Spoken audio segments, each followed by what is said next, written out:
America में Trump प्रशासन ने एक और ऐसा फैसला किया है जिसका असर वहां काम करने वाले भारतीय पेशेवरों पर पड़ने वाला है। ट्रंप के प्रशासन ने प्रवासी कामगारों से जुड़ा एक नया और सख्त नियम लागू कर दिया है। इस निर्णय के तहत अब वे प्रवासी जो पहले बाइडेन प्रशासन की नीति के कारण वर्क परमिट EAD की अवधि खत्म होने के बाद भी आवेदन लंबित रहने तक कानूनी रूप से काम कर सकते थे, उन्हें ये सुविधा नहीं मिलेगी। अब हर बार वर्क परमिट का नवीनीकरण कराने से पहले पूरी तरह नई सुरक्षा जांच और सत्यापन प्रक्रिया से गुजरना अनिवार्य होगा। इस फैसले के साथ ही अमेरिकी सरकार ने प्रवासियों के वर्क परमिट के ऑटोमेटिक रिन्यूअल यानी स्वतः विस्तार की व्यवस्था को खत्म कर दिया है। इसका सीधा असर खासकर भारतीय प्रवासी कामगारों पर पड़ेगा जो अमेरिका की बड़ी विदेशी श्रम शक्ति का हिस्सा है। अब 30 अक्टूबर 2025 या उसके बाद जो भी प्रवासी अपने रोजगार प्राधिकरण दस्तावेजों EAD के नवीनीकरण के लिए आवेदन करेंगे, उन्हें स्वतः एक्सटेंशन नहीं मिलेगा।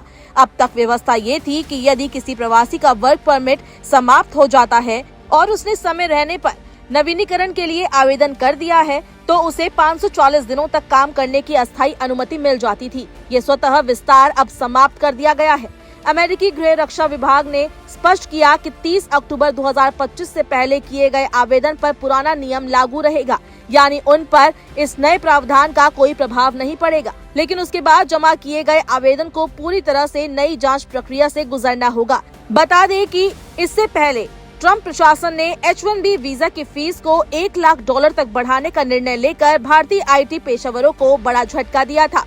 साथ ही विदेशी छात्रों के लिए अमेरिकी विश्वविद्यालयों में नियमों को और कड़ा बनाया गया था।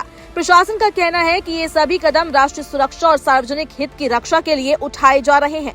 USCIS के निदेशक जोसेफ एडलो ने कहा कि ये निर्णय राष्ट्रपति ट्रंप के निर्देश पर लिया गया है ताकि विदेशी नागरिकों की गहन जांच की जा सके। उन्होंने कहा, अमेरिका में काम करना किसी का अधिकार नहीं बल्कि एक विशेषाधिकार है, इसलिए हर वर्क परमिट के नवीनीकरण से पहले आवेदक की पृष्ठभूमि का पूरी तरह परीक्षण आवश्यक है।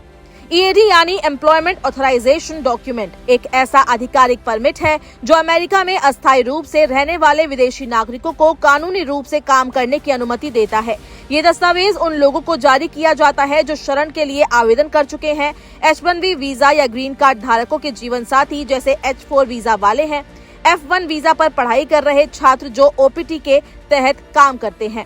USCIS ने सलाह दी है कि प्रवासी अपने EAD का नवीनीकरण आवेदन कम से कम 180 दिन पहले जमा करें ताकि उनके रोजगार में कोई रुकावट न आए। यदि आवेदन देर से किया गया तो वर्क परमिट की अवधि समाप्त होने और नौकरी में अस्थायी रुकावट आने की संभावना बढ़ जाएगी। विशेषज्ञों का मानना है कि इस नए नियम से प्रवासी भारतीयों को सबसे ज्यादा परेशानी होगी क्योंकि अधिकांश भारतीय IT कंपनियों और टेक प्रोफेशनल्स के वर्क परमिट इन्हीं श्रेणियों में आते हैं।